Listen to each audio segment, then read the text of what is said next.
Cultivating Calmness Podcast, we are going to talk a little bit about our plans for ourselves versus how it really works in the real world and how that compares to some of what I'm experiencing in my journey for wellness and health, and how it might look for you too.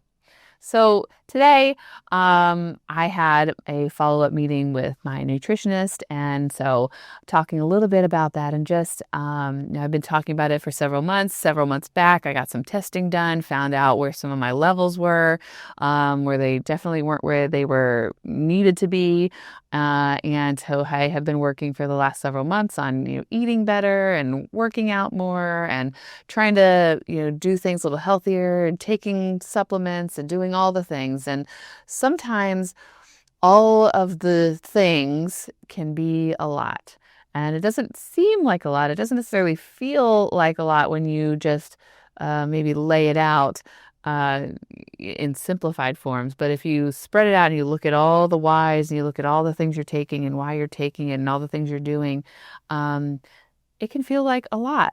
So when I say, like, I sit in my chair and you are maybe seeing me for therapy, and I say, I understand.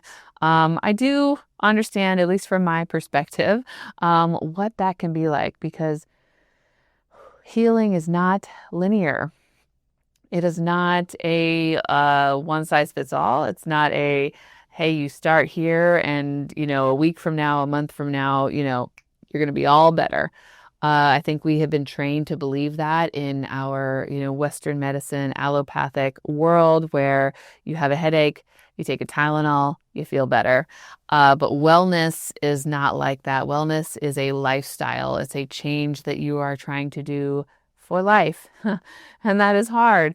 I've talked a lot on here about how I have a sweet tooth.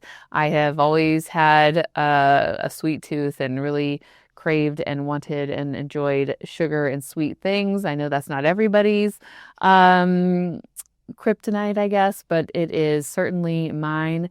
And when I started this, I was, real gung-ho. I was like, I'm not going to do it. And I did really well for a long time, where, if people are having dessert, I wasn't having any. I wasn't even having a taste of a dessert.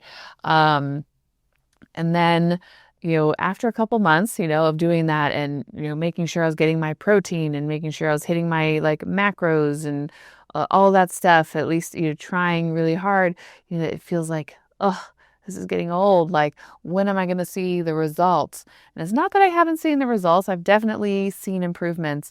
But you hit those slumps, or you hit times, like for me, it was, I had a conference that I went to, which messes up your, your schedule and your eating habits. So if I'm home and I'm doing my regularly scheduled routine, I can work around, what I'm eating.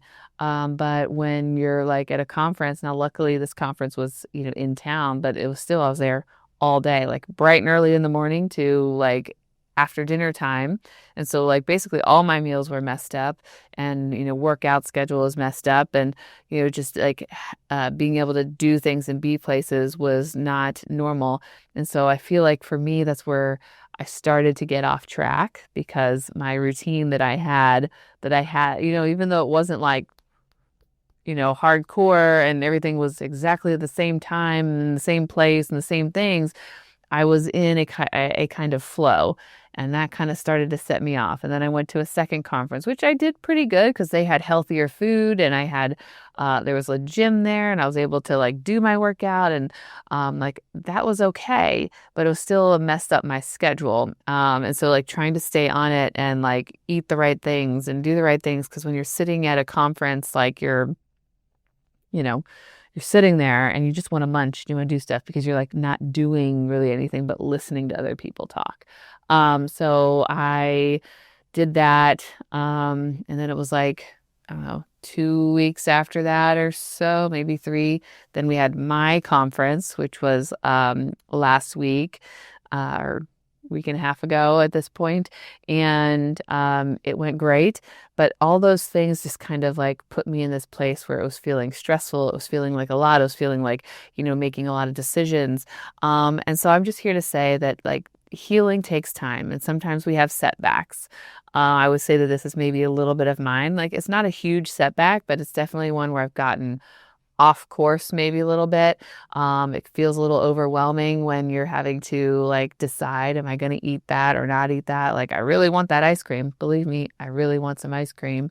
And I've enjoyed it the last few weeks, but now I'm also maybe seeing some of the side effects. And so I was able to talk about that. Like, is it the protocol I'm doing, like a detox type of thing? Is that why maybe I feel the way I feel, is because I'm not, you know, getting the sleep I should be getting? Is it because I'm not eating, I'm not staying up on my, nutrient and my foundational support as I had been? I'm not, getting the supplements as regularly as I had been. And so because all of those things add up, now you're starting to see maybe negative symptoms that had been doing better. And I would say that there's probably some truth to that.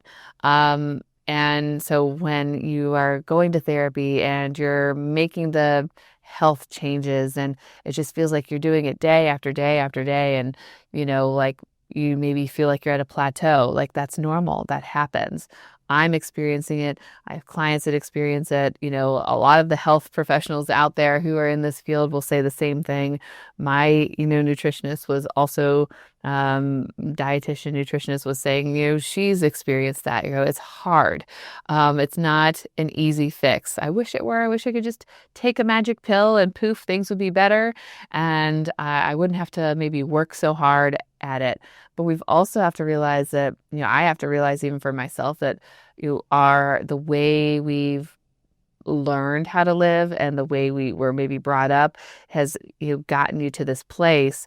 And so you're used to living one way, and now you're needing to try to live another way, and making that shift, that lifestyle change, is what can be hard, because we're not saying, hey, change your diet for now. Because when you do that, I'm eating the right stuff now. But once I get to where I want to be, if I fall back into how I was eating before, what is my health going to look like then? Well, what's likely to happen is that all the things that were happening that I didn't like are going to start happening again, because I have removed the healthy lifestyle and replaced it with the maybe more unhealthy lifestyle. So that's why we talk about in like wellness that we're talking about lifestyle changes. So I'm doing it. I'm trying to do it. And I'm here to say that I understand that it's hard. And then you'll have your ups and downs. You'll have your days and maybe weeks where you just want to throw in the towel and you don't want to do it because, things were easier when you didn't know things. It was easier when I didn't know that sugar was bad. It was easier when I didn't know that eating,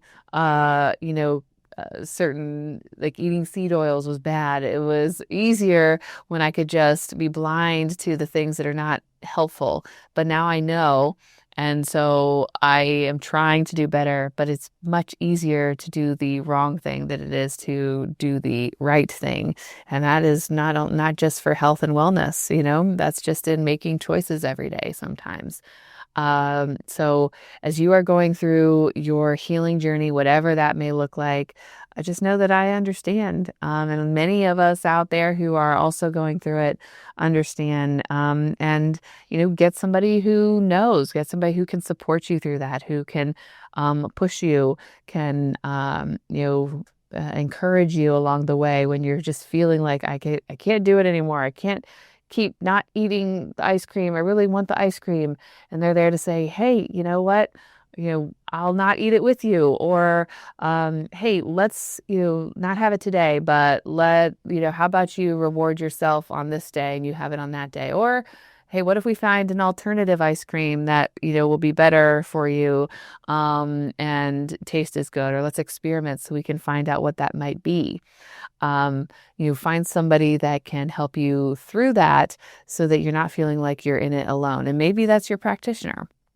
Right? My practitioner had to remind me, hey, that's what I'm here for. I'm not just here to tell you what supplements to take and what diet to take. Let me know when you're having a rough week, or let me know when, you just feel like there's a lot piling up and I don't know how to eat the right things this week, or I don't know I'm getting tired of the food I'm eating. Do you have any suggestions? That use the people who are there for you that you are, maybe paying to use, or that you are going to. They know what they're doing. So it's okay to bounce things off of them, or your friends who maybe have already been there, who've already done it. It's okay to talk to them about it and to get some feedback. So you don't have to do it alone. And that doing it is hard. It's just like that meme. And I have a good picture somewhere on my computer where it's like straight line.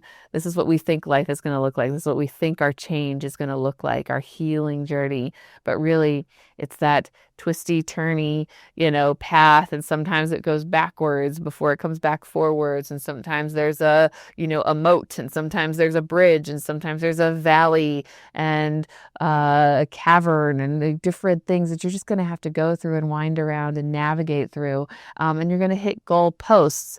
But the journey just never ends, right? The journey doesn't end until, well, you end at some point. And so you're always working on that healing journey. You're always working on healing. Once you get to a certain goalpost, the journey may change. Maybe the goal may change, but you're still working on something. And that's why I think in the one that I'm envisioning, there's no like finish line in that version. Whereas in our mind, there's a finish. I'm going to get to it. I'm going to be done. And that's when I can go back to something. That's when life's going to be better, right? It's going to continue to get better incrementally as you move along. And life may start to shift and ebb and flow and change as you go, because you are changing. And therefore the path is going to change. And therefore the goals may change as well. So I'm with you. I understand. I've hit like a plateau, and I've, figuring out how to get back into it and continue on and keep doing the things so that I continue to improve and feel better, and not just, accept where I'm at and, maybe let it be.